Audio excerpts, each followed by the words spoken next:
আসসালামু আলাইকুম। স্বাগত জানাচ্ছি আপনাকে আন্তর্জাতিক সংবাদে। শুরুতেই থাকছে সংবাদ শিরোনাম। প্রথমেই জানিয়ে দিব, আমেরিকান যুদ্ধজাহাজ আব্রাহাম লিঙ্কন ডোবানোর হুঁশিয়ারি খামেনেইর। এরপর জানবেন, গাজায় আন্তর্জাতিক বাহিনীতে সেনা পাঠাচ্ছে যে ৫ দেশ।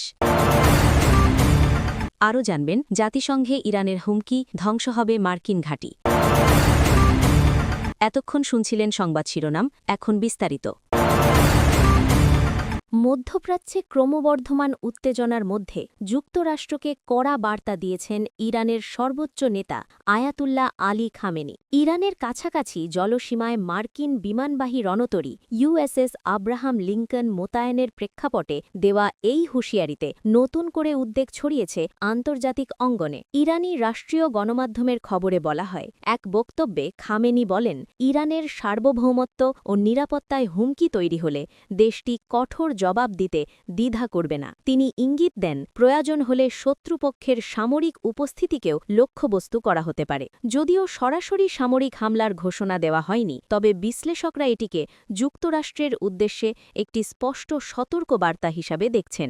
এর আগে যুক্তরাষ্ট্র ইরান ঘিরে উত্তেজনার মধ্যে পারস্য উপসাগর ও হরমুজ প্রণালী এলাকায় নিজেদের সামরিক উপস্থিতি জোরদার করে। হরমুজ প্রণালী বিশ্বের অন্যতম গুরুত্বপূর্ণ জ্বালানি পরিবহন রুট হওয়ায় এখানে যে কোনো সংঘাতের প্রভাব পড়তে পারে বৈশ্বিক অর্থনীতিতে।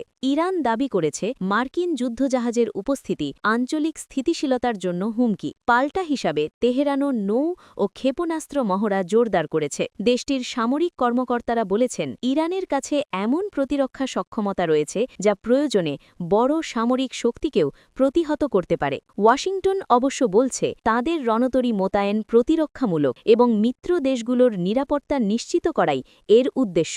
তবে যুক্তরাষ্ট্র ও ইরান এই দুই দেশের মধ্যে চলমান কথার লড়াই ও শক্তি প্রদর্শন পরিস্থিতিকে আরও জটিল করে তুলছে। সব মিলিয়ে আব্রাহাম লিঙ্কনকে ঘিরে খামেনির হুঁশিয়ারি মধ্যপ্রাচ্যের অস্থির পরিস্থিতিতে নতুন মাত্রা যোগ করেছে, যা আগামী দিনগুলোতে বিশ্ব রাজনীতিতে বড় প্রভাব ফেলতে পারে।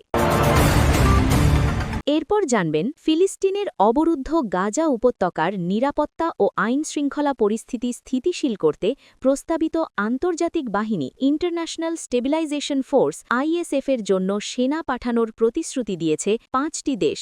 দেশগুলি হল ইন্দোনেশিয়া, মরক্কো, কাজাখস্তান, কসোভো এবং আলবেনিয়া।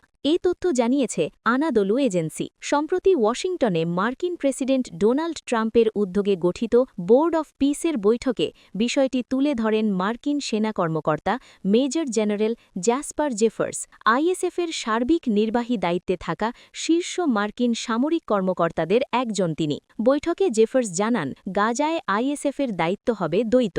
প্রথমত, পুরো উপত্যকা জুড়ে নিরাপত্তা পরিস্থিতি স্থিতিশীল করা এবং দ্বিতীয়ত, সেখানে গঠিতব্য অস্থায়ী বেসামরিক সরকারের প্রশাসনিক কার্যক্রম পরিচালনায় সহযোগিতা করা। তার ভাষায়, গাজার শান্তি ও উন্নয়নের জন্য সবার আগে প্রয়োজন নিরাপদ ও স্থিতিশীল পরিবেশ। আইএসএফের মূল লক্ষ্য সেটি নিশ্চিত করা। পরিকল্পনা অনুযায়ী গাজা উপত্যকাকে ৫টি নিরাপত্তা সেক্টরে ভাগ করা হবে। প্রতিটি সেক্টরে একটি করে সেনা ব্রিগেড মোতায়েন থাকবে।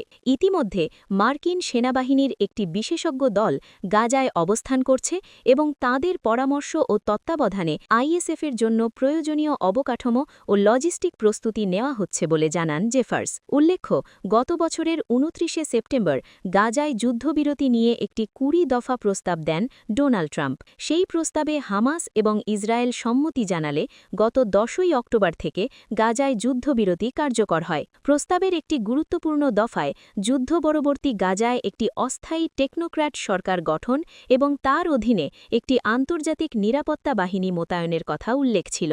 আইএসএফের সদস্যরা ওই টেকনোক্র্যাট সরকারের কাছেই জবাবদিহি করবে বলে পরিকল্পনায় বলা হয়েছে। বিশ্লেষকদের মতে, আইএসএফ বাস্তবায়িত হলে দীর্ঘদিনের সংঘাত কবলিত গাজায় আপাতত স্থিতিশীলতা ফিরতে পারে। তবে এই উদ্যোগ কতটা কার্যকর হবে তা নির্ভর করবে আন্তর্জাতিক সমর্থন, স্থানীয় সহযোগিতা এবং রাজনৈতিক সমাধানের অগ্রগতির ওপর।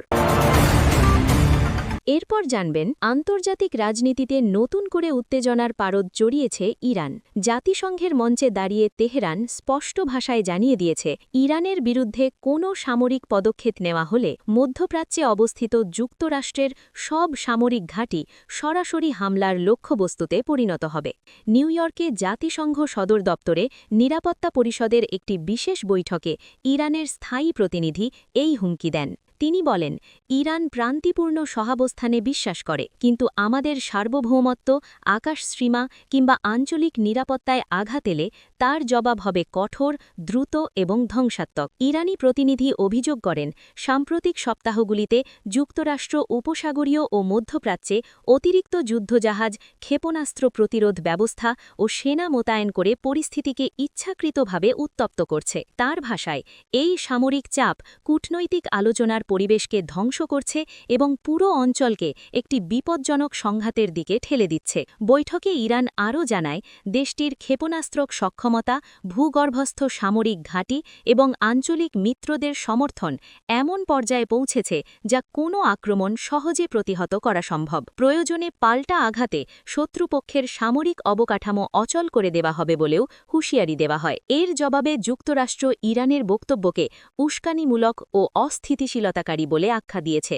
মার্কিন পক্ষ জানিয়েছে, তারা মধ্যপ্রাচ্যে অবস্থিত নিজেদের সেনা, ঘাঁটি ও মিত্রদের নিরাপত্তা নিশ্চিত করতে সম্পূর্ণ প্রস্তুত। কোনো ধরনের হামলা হলে তার উপযুক্ত ও কঠোর জবাব দেওয়া হবে বলেও সতর্ক করে দেওয়া হয়। আন্তর্জাতিক নিরাপত্তা বিশ্লেষকদের মতে, জাতিসংঘ মতো কূটনৈতিক মঞ্চে এমন প্রকাশ্য হুমকি দেওয়ার ঘটনা প্রমাণ করে যে ইরান যুক্তরাষ্ট্র সম্পর্ক এখন অত্যন্ত সংবেদনশীল পর্যায়ে রয়েছে। কূটনৈতিক সমাধানের পথ সংকুচিত হলে সামান্য একটি ভুল হিসাব থেকেই বড় আকারের আঞ্চলিক সংঘাত ছড়িয়ে পড়তে পারে। বিশেষজ্ঞরা সতর্ক করে বলছেন, মধ্যপ্রাচ্যের স্থিতিশীলতা রক্ষায় এখনই কার্যকর সংলাপ ও কূটনৈতিক উদ্যোগ না নিলে এর প্রভাব শুধু ওই অঞ্চলে নয়, বৈশ্বিক রাজনীতি ও জ্বালানি বাজারেও ভয়াবহ প্রভাব ফেলতে পারে।